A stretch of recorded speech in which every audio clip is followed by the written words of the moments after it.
had just come in off of a ship, and it was on the beach, and this officer come running down there hollering about the Germans making a counterattack. We're going to fight to the last man. They're not going to push us back in the sea.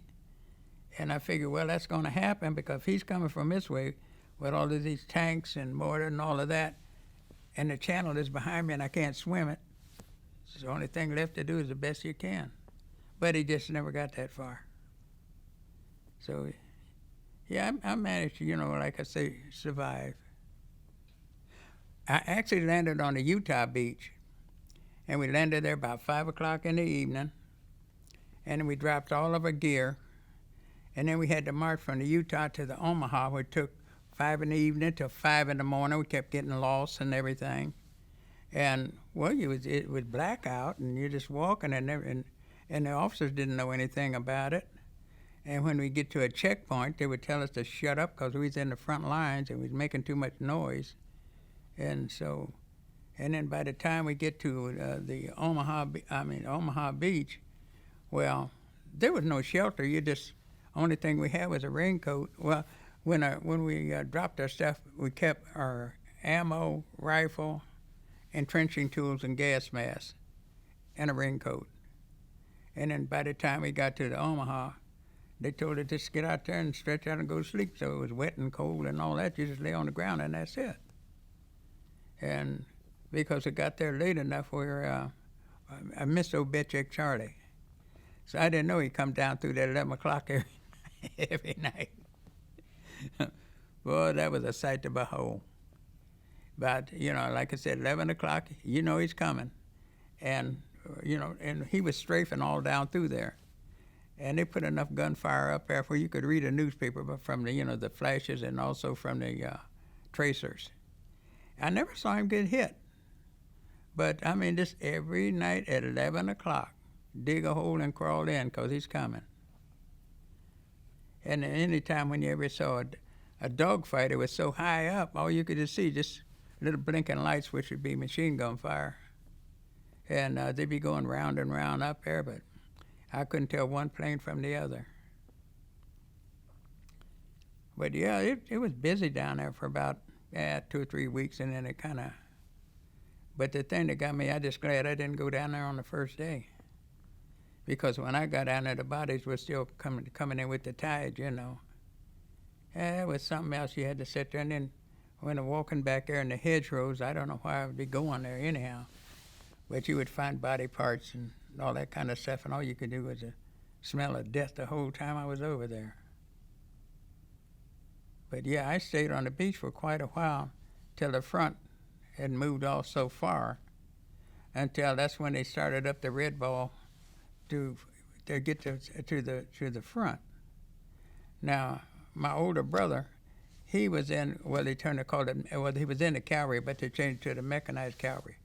So that means he was running all the way to the front. He was, he was driving. And he used to tell me about, dodging shells and things like that, but I never had that problem.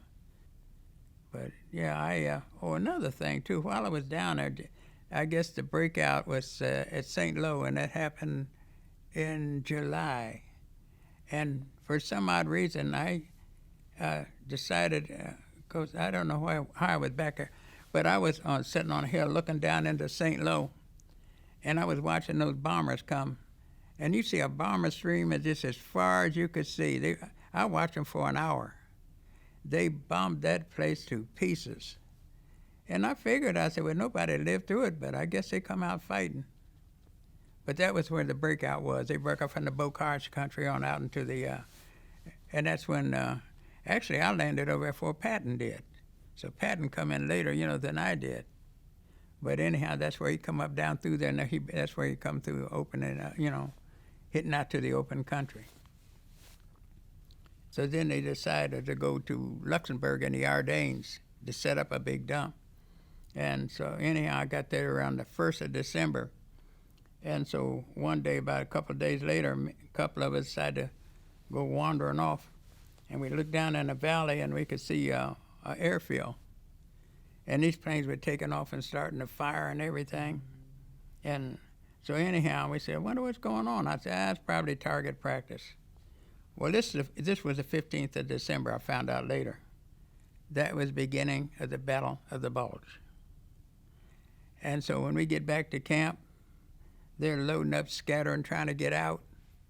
And our supplies went one way and we went another. And so anyhow, we get further down into the forest. And so anyhow, they didn't have any, they left so fast. The cook was with our outfit, but the supplies were somewhere else. And so I was hungry. I decided to go hunting. And it's the dumbest thing I ever did. I wandered off by myself. And I looked around. All I could see was wrecked airplanes and things. Wasn't nothing moving. There wasn't a bird. There wasn't a rabbit. There was nothing. And I got lost. And it took me about 4 hours to find my way back. And then so when we left there, we made it all the way back to Liège, Belgium. Well, I don't know whether you ever heard of buzz bombs or not, but they were V1s. They were, jet bombs. And they fly about 400 miles an hour. And they started coming in. I counted 100 of them one day. And they just luck. And, you'd be one place and the bomb fall over there, you go back there, and it wouldn't have fell where you just left from. After a while, it kind of gets on your nerves, And I don't know, it was 2 times I thought I wasn't going to make it. One of them, there's 3 of us, we were in the, had to go to the dispensary. It was up on a hill. And I heard this one coming in, and I heard it shut off. Well, that's when you're worried. And so anyway, well, it carried an 1,800-pound warhead in it. And so when the thing shut off and I could hear it coming with the air rushing past it, And so 3 of us ran up under a table, and the other guy ran for the door. When it hit, him, door and all, went across the room, And the only thing I got shook up on that one. And I made it through that. And then so a couple of days later, I was out there loading the trucks and things. And this one come in, and I watched, and I'm looking up, and it shut off, and I jumped in the foxhole. And anyhow, it looked like a foxhole about 4 foot deep. And it looked like he picked me out. All I could see was this thing coming down. But it leveled off and smacked in the side of the mountain, And I was under that, I guess, for about, I don't know how long. Can't remember because I was too worried about the bombs. Yeah. And it was fun at night because they was 24/7. They sent them during the day and night. And you go try to get a little sleep. And about the time you doze off, you hear that thing come roaring in there, and you said, just keep going. But I know I left there in March, and I guess we was going to cross the Rhine River. And so I think we crossed up near Remagen, and that was the first crossing place was in Remagen. That's where they had the bridge that was eventually fell. They got across it, but the thing eventually fell, so I crossed below there on a pontoon bridge. And the only thing I was looking for was fighter planes, and you're going across, it's so swift and cold, you wasn't going to last if you fell in it. So anyhow, we get across there, and nothing happened. And then we moved on to some little, I don't know, I think it was Wegberg, Germany. It was just a village, more or less.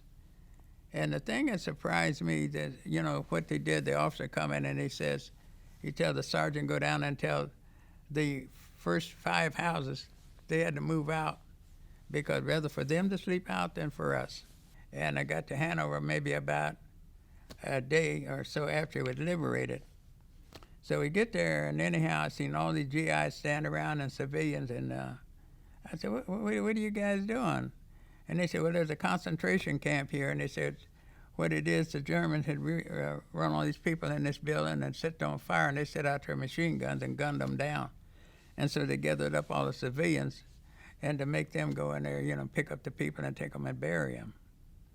And I said, well, I didn't want to see that, so I just went on. And then there we had a stockade where we had German prisoners. Well, I never had to work that guard duty on that one. I don't even remember what I was doing. Probably nothing. Probably dodging work, I guess. But anyhow, it was getting close to the end of the war, about 2 or 3 days for the end, and I decided to go for a walk. And I get on the highway, and I see this column of soldiers coming, and I just assumed they was American. And when they got close, they weren't. So I made it back to camp, and I said, the Germans coming, everybody's falling out with their rifles and things. They were trying to surrender. So when we got there, they told them, the sergeant told them, said, we don't have room, you have to go to the next camp, and turn yourself in down there. But that's where I ended the war at, was right there in Hanover, Germany.